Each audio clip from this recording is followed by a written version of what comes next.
আমাদের একত্র সাথে থাকেন। আপনারা দেখছেন যে আজকে শহীদ প্রেসিডেন্ট জিয়াউর রহমান বীর উৎসবের শাহাদত বার্ষিকী আলোচনা সভা ও দোয়া মাহফিল প্রধান অতিথি জনাব নবীন হোসেন সহসভাপতি টঙ্গী পূর্ব থানা বিএনপি, সাবেক শ্রম বিষয়ক সম্পাদক গাজীপুর মহানগর বিএনপি, বিশেষ অতিথি জনাব সাইদুল ইসলাম সাইদ, সভাপতি সিরাজুল জান্নাহ জামে মসজিদ, জনাব মোহাম্মদ মামুন রশিদ দীপু, সাধারণ সম্পাদক 47 নং ওয়ার্ড যুবদল, জনাব মোহাম্মদ জামাল উদ্দিন সহ সাধারণ সম্পাদক 47 নং ওয়ার্ড বিএনপি সহ সকল নেতৃবৃন্দকে নিয়ে আজকে এই দোয়া এবং মিলাদ মাহফিলের আয়োজন করেছেন। আপনারা দেখছেন এখানে সকল নেতাকর্মীরা উপস্থিত আছেন। আমাদের নবীন হোসেন সব এখন আছেন। দেখি সকল নেতাকর্মীরা এখানে উপস্থিত আছেন। ধন্যবাদ সকল দর্শক আমাদের একত্র খবর টিভির সাথে থাকার জন্য।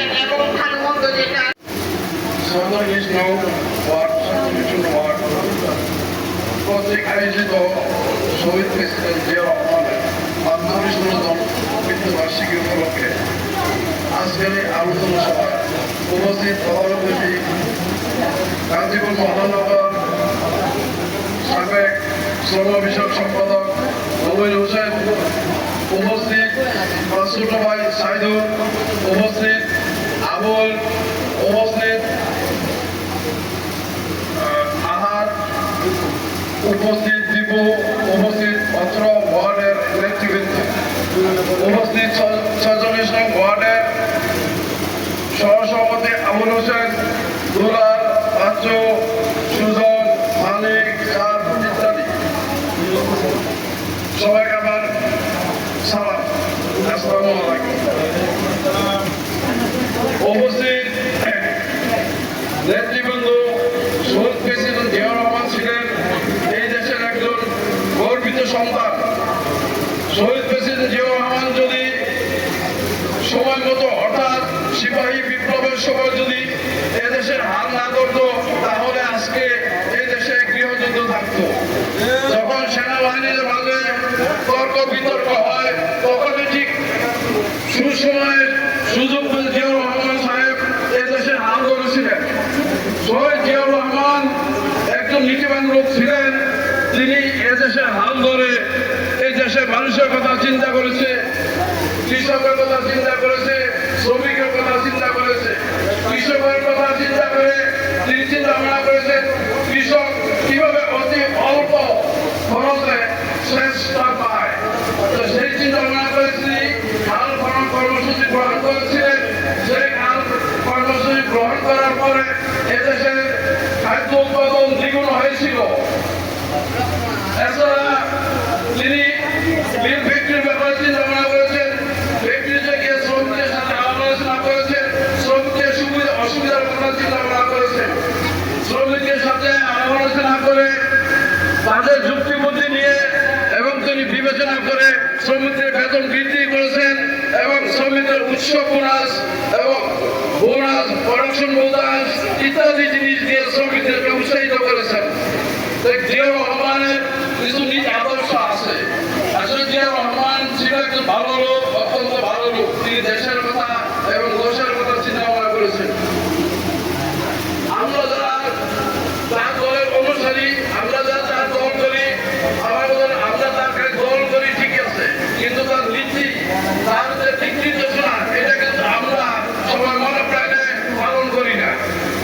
আমরা চিন্তা ভাবনা করি, যাদের চিন্তা ভাবনা করি, এই সমস্ত চিন্তা ভাবনা করলে দল চলবে না। আমাদের চিন্তা ভাবনা করতে হবে সমাজ, দেশ ও জনগণের চিন্তা ভাবনা করতে হবে, সমাজের লোকের চিন্তা ভাবনা করতে হবে। আমাদের এই দেশের জনগণের প্রতি আমাদেরও ভালোবাসা থাকতে হবে এবং আমরা যাতে ভালোভাবে চলতে পারি। মাদক, সন্ত্রাস, চাঁদাবাদী ইত্যাদি জিনিসের ব্যাপার আমাদের বিভিন্নভাবে প্রতিবাদ করতে হবে এবং আমাদের সচেতন করতে হবে, যাতে সাধারণ মানুষের কোনো সমস্যা না হয়, সাধারণ মানুষ যাতে পেট ভরে ভাত খেতে পারে এবং যাতে ঠিক মতো বাসায় আনতে পারে। তারা চাকরি করে ঠিক, কিন্তু রাস্তাঘাটে যদি তার টাকা ছিনতাই হয়ে যায় তাহলে তার কিন্তু খুবই কষ্ট হয়। এই জিনিসগুলো আমাদের এলাকার যারা সচেতন ব্যক্তি আছি আমাদের খেয়াল রাখতে হবে। আমি যদি বিএনপি বিএনপি বলি তাহলে চলবে না। কর্মকাণ্ড বিএনপির দিক নির্দেশনাগুলো তুলে ধরতে হবে, যাতে মানুষে বলে যে না, বিএনপি দলটি খুবই ভালো। বিএনপি ভালো বিধায় কিন্তু আজকে বিএনপি এই নির্বাচনে দেখা গেছে 217টি আসন পেয়েছে। কাজেই যাতে দলের বদনাম না হয়, দুর্নাম না হয়, এদিকে সবার সচেতন থাকতে হবে এবং সবার খেয়াল রাখতে হবে। অবশেষে আপনারা সবাই নামাজ পড়ে শহীদ জিয়া রহমানের জন্য, বেগম খালেদা জিয়ার জন্য, আহমদ কুকুর জন্য সবার দোয়া করতে হবে। এই জায়গায় দোয়া পড়ে খালি এই দোয়া না, আসলে হলো মসজিদে যারা নামাজ পড়ে, নামাজ পড়েন, নামাজ শেষে অন্ততপক্ষে সূরা ফাতিহা একবার, পূর্বরা 3বার বলে এবং বলে তার জন্য দোয়া করবেন। সেই দোয়া অত্যন্ত জরুরি এবং অত্যন্ত থামে। এখানে আমি আর বিশেষ কিছু বললাম না। খালেদা জিয়া জিন্দাবাদ, তারেক রহমান জিন্দাবাদ। আসসালামু আলাইকুম।